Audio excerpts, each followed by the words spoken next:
दिन इन्होंने यहाँ पे तमाशा किया है।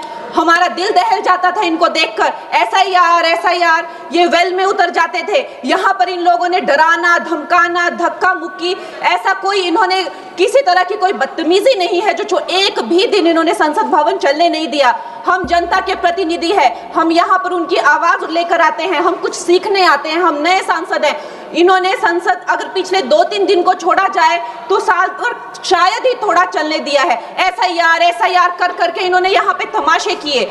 लेकिन अब जब इनको बोलने की बारी आई एसआईआर पे, तो अध्यक्ष महोदय जी, हम देख रहे हैं कि कल leader of opposition Rahul Gandhi ji ने, मुझे लगा क्या खुलासा होगा, हम भी बड़े उत्सुक थे, सारी साल हमने एक ही शब्द सुना है, अब ये क्या ग्रैंड रेवलेशन होगी। लेकिन राहुल गांधी जी जो लीडर ऑफ ऑपोजिशन है, उन्होंने कल जब कहा खादी है, खादी में धागे हैं, धागे में लोग हैं, लोगों के अंदर, उनको जब कहा गया कि आप पॉइंट की बात कीजिए, तो उन्होंने कहा कि मैं अपना फ्रेम कर रहा हूं, मैं अपना आर्ग्यूमेंट फ्रेम कर रहा हूं। और इतनी देर बाद जब वो फ्रेम करके पहुंचे तो ले देकर वो वापस उसी अंतर्राष्ट्रीय मूल की महिला, अध्यक्ष जी, मैं एक महिला होने के नाते आपसे रिक्वेस्ट करना चाहती हूं कि every woman is entitled to her dignity. वो अंतर्राष्ट्रीय मूल की है, विदेशी महिला है, लेकिन उन्होंने कितनी बार आकर उन्होंने सोशल मीडिया पे कहा है कि मैं कभी भारत नहीं गई हूं, मेरा हरियाणा चुनाव से कुछ लेना देना नहीं है। लेकिन फिर भी ये लोगों ने बिना किसी ठोस सबूत के उनका यहाँ पे फोटो बना के उन्होंने उनको उछाला, यहाँ पे उनकी तस्वीर उछाली यहाँ पर और यहाँ पर प्लेक कार्ड यूज करना भी अलाउ नहीं है। इन्होंने फिर भी नियमों का उल्लंघन किया।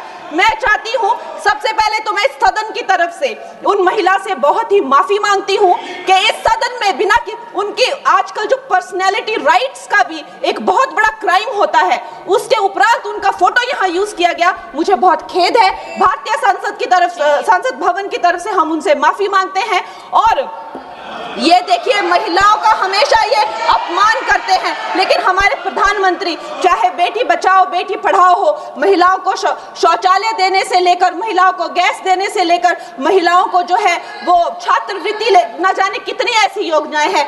कांग्रेस वालों, शायद तुम लोग ये समझ नहीं पा रहे हो, ईवीएम्स हैक नहीं करते हैं प्रधानमंत्री लोगों के दिलों को हैक करते हैं। और ये लोग दुहाई देते हैं कि वो जो पुराने जमाने के दकियानूसी, वो जो चिट कागज पे लिखकर जो मतदान होता था वो सबसे अच्छा था। ये लोग भूल गए वो दिन, आप लोग भूल गए वो दिन। इंदिरा गांधी वर्सेस राज नारायण का केस, उसको जो है इतिहास में The case that shook the nation के नाम से जाना जाता है। उस पर मैंने एक फिल्म भी बनाई हुई है।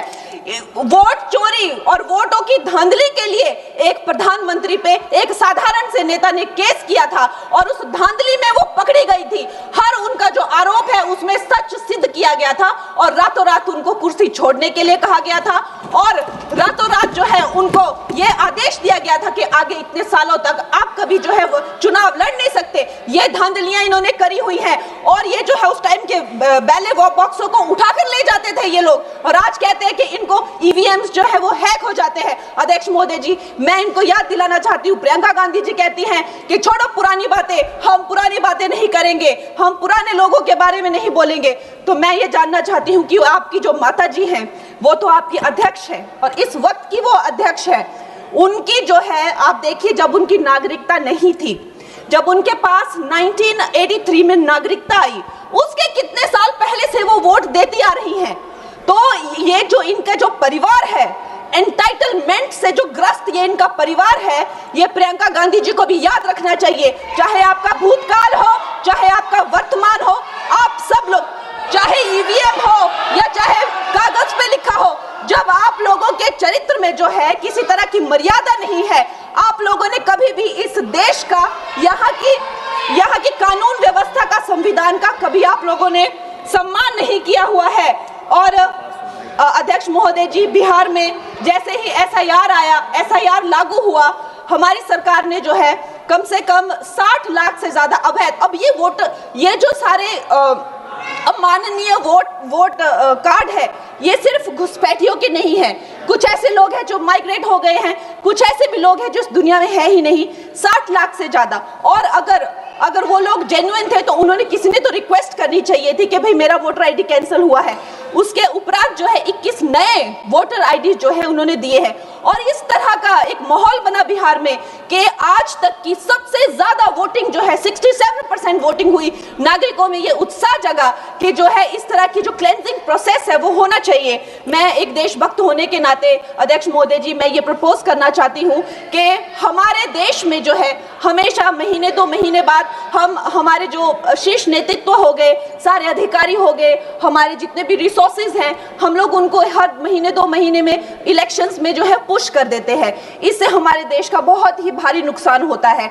और मैं ये चाहूंगी कि 1 नेशन 1 इलेक्शन जो नरेंद्र मोदी प्रधानमंत्री जी जो कहते हैं कि एक वोटिंग जो है डेमोक्रेसी के उत्सव के रूप में, जैसे कि दिवाली होती है, होली होती है, उस रूप में मनाया जाए। क्योंकि ये सिर्फ सरकार का ही नुकसान नहीं है, 10,000 करोड़ से ज्यादा का जो नुकसान होता है सिर्फ वही नहीं है, लेकिन मुझे लगता है कि धीरे धीरे हमारे जो नागरिक भी है उनमें जो वोटिंग फटीक है, बार बार उन्हें जागरूक करना, बार बार कई जगहों से जहां वो काम करते हैं वहां से उनको ट्रैवल करके अपने नेटिव प्लेसेस पे आना और बार बार मार्केटिंग करके, it is exhausting for the whole ecosystem. तो मैं ये प्रपोज करना चाहती हूँ कि 1 नेशन 1 इलेक्शन को लाया जाए और ये जो भी हमें जिस तरह की जो असुविधा होती है हर महीने 2 महीने में इलेक्शंस की, उससे जो है हम बच सकते हैं।